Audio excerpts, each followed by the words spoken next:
বিসমিল্লাহির রহমানির রহিম। মোল্লা ইউনানি ও হোমিও দাওয়াখানার পক্ষ থেকে সমস্ত দর্শকবৃন্দকে আন্তরিক শুভেচ্ছা জানাচ্ছি। আজকে আমি অত্যন্ত গুরুত্বপূর্ণ একটি ভিডিও নিয়ে আপনাদের সামনে হাজির হয়েছি। ভিডিওটি শুরু থেকে শেষ পর্যন্ত দেখলেই আপনারা এর উপকারিতা এবং গুরুত্ব বুঝতে পারবেন। আজকে আমি যে টপিকস আপনাদের জন্য নিয়েছি সেটা হচ্ছে ঘন ঘন পেশাব।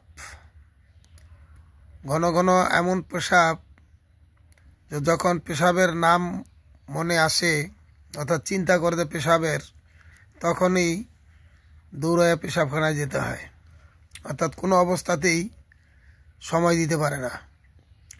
এটাকে আরবিতে বলে সলসলাল বোল। এমনও রুগী আমার কাছে আছে যার রাত্রে 10 বার পেশাব হয়, 10 বার। এমনকি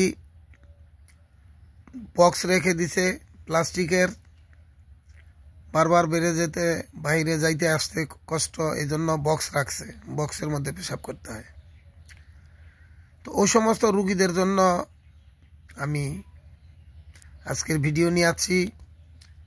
এবং ঠান্ডার সিজন, বিশেষ করে ঠান্ডার সিজনে পেশাব একটু বেশি হয়, তারাও এটা ব্যবহার করতে পারবেন।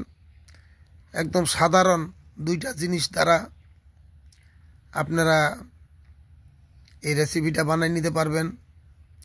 একটা হচ্ছে যতৃক। এই যতৃক বিশেষ করে আপনি যে কোনো মুদি দোকানে, বাইনাতি দোকানে পাবেন।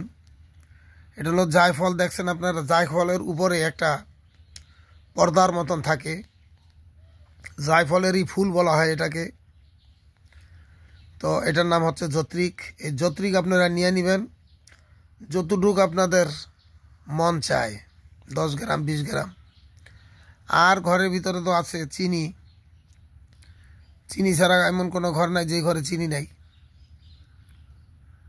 তো এই দুইটা জিনিস সম পরিমাণ নিয়ে নেবেন, 10 গ্রাম জায়ফল যতৃক এবং 10 গ্রাম চিনি। চিনিটাকে আলাদা পাউডার করে নেবেন এবং যতৃকও আলাদা পাউডার করে নেবেন। খুব মিহিন পাউডার হইতে হবে। পাউডার করার পর দুটোটাকে একসাথে মিক্স করে নেবেন। আপনার ঔষধ তৈরি হয়ে গেল। এখন আপনি এটাকে কি করবেন, খাওয়ার নিয়ম হচ্ছে সকালে খালি পেটে 1 গ্রাম, অর্থাৎ চা চামচের 5 ভাগের 1 ভাগ, 1 গ্রাম সকালে নিয়ে নেবেন। মুখে দিয়ে পানি পান করে নেবেন।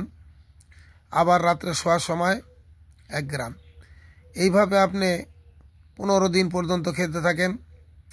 ইনশাল্লাহ 1-2 দিনেই আপনি এটার লাভ পাবেন। 15 দিন পর্যন্ত এটাকে আপনি স্থায়ী রাখেন। 15 দিন খাওয়ার পরে এরপরে আপনি মন চাইলে খাইতে পারেন বা আস্তে আস্তে কমাই দিতে পারেন। যে এটা পরীক্ষা করবেন সেই এটা লাভবান হবেন। যদি কেউ খাওয়ার পরে লাভবান না হন তাহলে অবশ্যই আমার সাথে একটু যোগাযোগ রাখেন। আজকের ভিডিওটা অত্যন্ত গুরুত্বপূর্ণ। আশা করি সবারই উপকার হবে। এবং আপনারা যারা ভিডিওটি দেখতেছেন অবশ্যই লাইক, শেয়ার এবং সাবস্ক্রাইব করবেন, যেন অন্য ভাইদেরও উপকার হয়।